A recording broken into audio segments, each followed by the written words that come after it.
primeiro ano, tudo bem com vocês? Espero que sim. Aqui é o professor Edgar para mais uma aula de História. E nós já vamos aí para o módulo 27, que fala da formação das monarquias nacionais, ou seja, dos estados nacionais modernos, aqueles estados unificados que vão acontecer logo depois do fim da Idade Média. Bom, a gente vai começar a entender esse período aí agora como uma nova ordem mundial. Antes você tinha a Europa, principalmente, né, dividida em feudos, né, dividida, fragmentado o seu poder. Agora você vai ter uma nova ordem que é a unificação do poder na mão de um único monarca, tá? E que nova ordem é essa? Quem é que encabeça essa ordem? Não sei se vocês lembram na última aula, quando a gente falou do renascimento das cidades, o renascimento comercial. Esse renascimento vai fazer com que se crie uma nova classe. Aqueles núcleos populacionais junto ao castelo serão chamados de burgos, muitos deles sendo comandados financeiramente por comerciantes, né, os mercadores, e a gente vai chamar essa nova classe, né, de burguesia. E essa classe burguesa, essa classe de comerciantes, de mercadores, é que serão os donos do capital, digamos assim, os donos do dinheiro, né? Então, essa nova classe aí começa a surgir nesse momento. E aí, o que vai acontecer? Você vai ter uma série de impostos cobrados pela nobreza e pelo clero, porque eles também queriam se manter no poder. Então, a única forma de eles continuarem no poder seria eles fazendo, então, taxando a riqueza desses mercadores, desses burgueses, né? E aí começa a surgir uma série de legislações, uma série de leis que vão garantir o sustento, digamos assim, dessa coroa.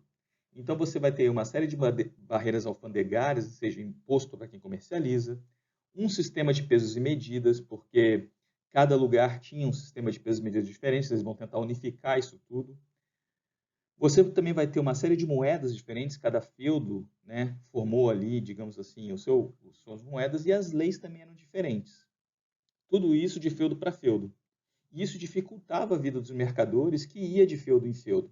Então, a cada feudo que eles iam, eles tinham que pagar um imposto diferente, tinha que fazer uma conversão de pesos e medidas diferentes, às vezes tinha que trocar as moedas. Então, isso dificultava muito o comércio, ou pelo menos os mercadores que vendiam ou comercializavam em vários feudos.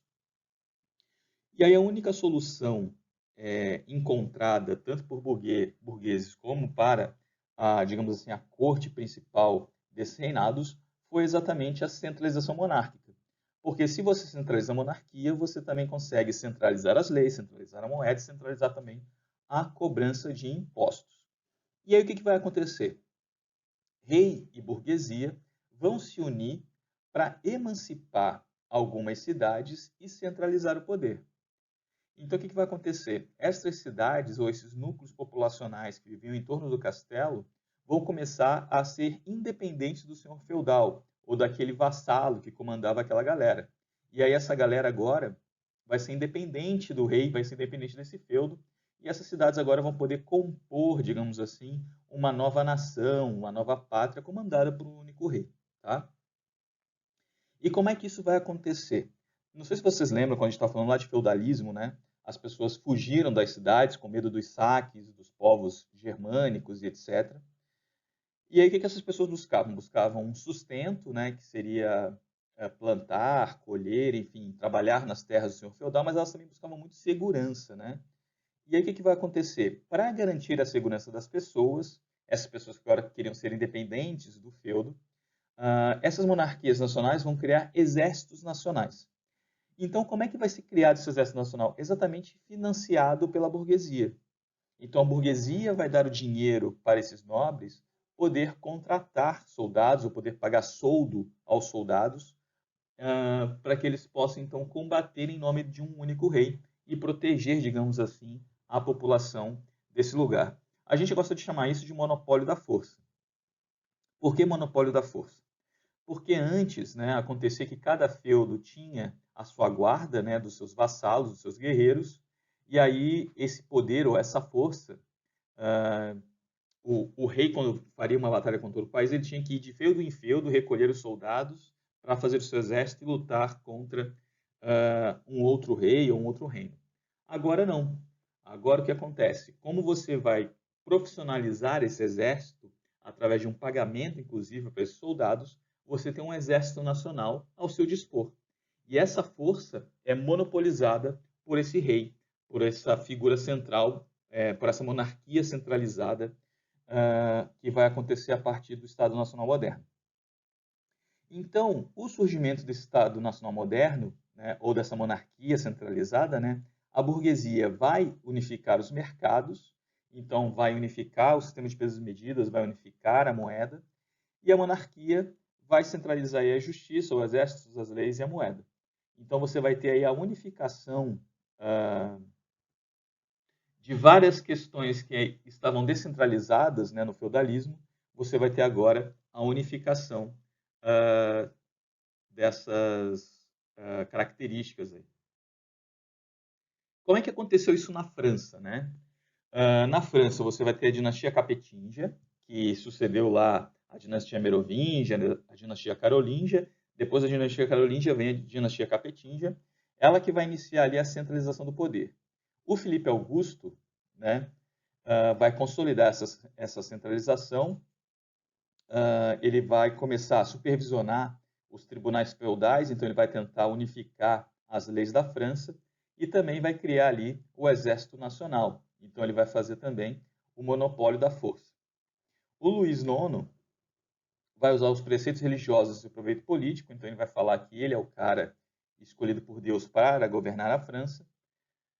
O Filipe IV o Belo vai fazer o litígio, ou seja, vai se separar do Papa. Com isso, ele vai angariar fundos para o erário francês a partir da perseguição a judeus e comerciantes italianos. E aí ele vai criar, então, os Estados Gerais, que é a possibilidade das decisões, digamos assim, do rei, passar pelo escrutínio das ordens, ou melhor, das classes sociais. Então, você tem o primeiro, segundo, terceiro estado, que a gente vai ver mais tarde lá na Revolução Francesa. E esses Estados Gerais, então, eles têm a competência aí de fazer indicações para o rei das suas medidas e por aí vai. Só uma coisa que eu queria pontuar com vocês nesse momento, quando eu falo ali que eles angariavam fundos para os cofres franceses a partir da perseguição de judeus, essa perseguição de judeus são chamados de pogroms, tá? Que era exatamente, os judeus eram bem conhecidos por serem comerciantes, mercadores, né? Então eles acumularam muito capital. Então, por toda a Europa, isso vai acontecer em Portugal, vai acontecer na Espanha também, eles expulsavam os judeus de suas terras, porém confiscavam seus bens, tá? O antissemitismo ele não surge no nazismo no século XX, tá? O antissemitismo ele vem lá da antiguidade. Então a gente precisa ter cuidado ao analisar o antissemitismo e também o papel dos judeus na história. Tanto isso que vai se desenrolar muitos problemas, inclusive com a formação do Estado de Israel após a Segunda Guerra Mundial, que tem lá toda a crise da Palestina no Oriente Médio, tá? Então a gente só começar a fazer essas ligações aí da história com os desenrolares aí no nosso presente, tá bom? O Filipe ainda vai manipular a eleição do novo Papa e vai extinguir a Ordem dos Templários, tá? Então aí ele vai também tentar comandar a Igreja Católica.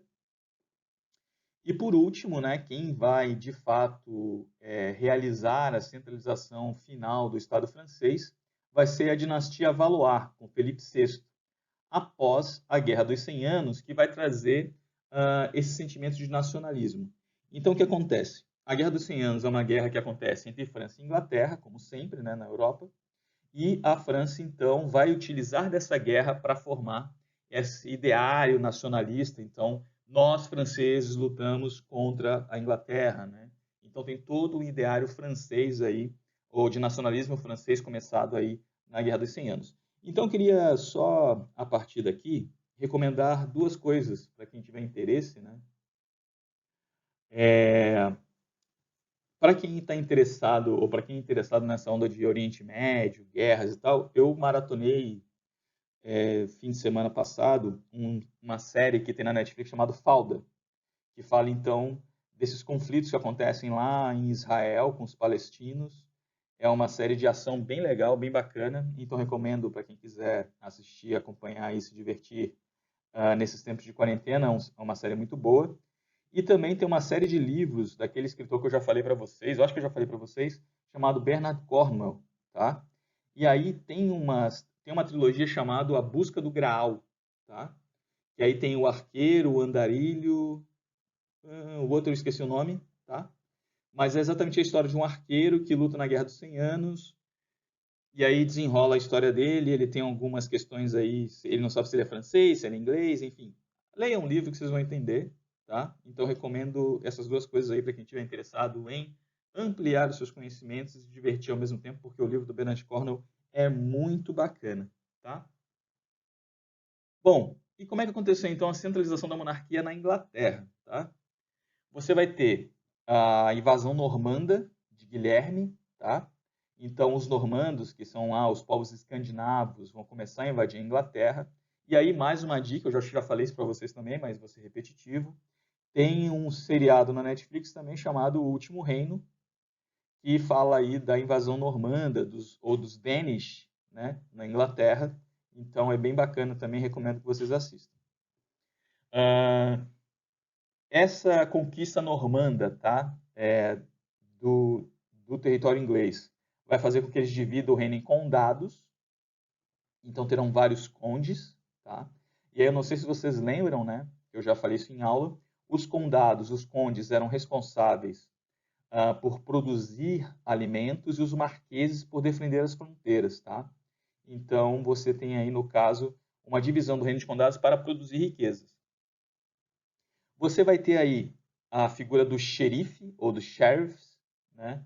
Que são as pessoas de confiança do rei para administrar as províncias reais. Em 1215, assume talvez o monarca inglês com menos poder ou menos respeitado, chamado João Sem Terra. Ele era chamado assim porque, obviamente, ele não tinha terra, ou pelo menos tinha muito poucas terras. E aí o João Sem Terra vai assinar a Carta Magna, ou a Magna Carta, que vai limitar os poderes, digamos assim, de um monarca. E assim ele vai conseguir centralizar o poder. Porém, logo depois da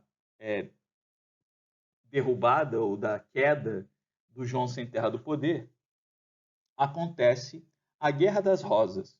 Duas famílias inglesas vão lutar numa guerra civil inglesa para ocupar o trono inglês. A família Lancaster e a família York.